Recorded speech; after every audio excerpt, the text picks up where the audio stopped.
Welcome to Kenton Teaches. Enjoy the video. You're going to start inside Settings, so make sure you're signed into the Apple ID that manages family sharing. Once signed in, connect to Wi-Fi and temporarily disable VPN or device profiles that can hide options.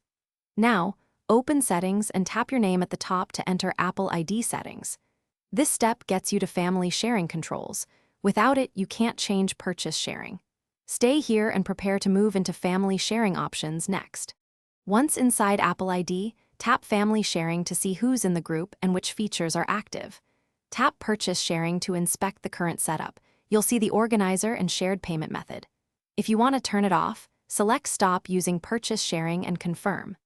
If Stop isn't available, change the family organizer to an account that can remove sharing or remove family members first. Make sure you understand payment impacts when you alter the organizer. Finish by confirming Stop using Purchase Sharing when prompted. Apple may ask to keep or replace the family payment method. After confirming, restart the iPad so the change propagates to all accounts.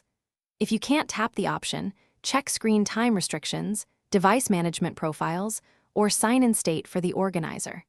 If problems persist, remove or reassign the family organizer on another family member's device, then try again. That single troubleshooting step usually resolves lingering permission or organizer issues. Thanks for watching. Please subscribe if this video was helpful.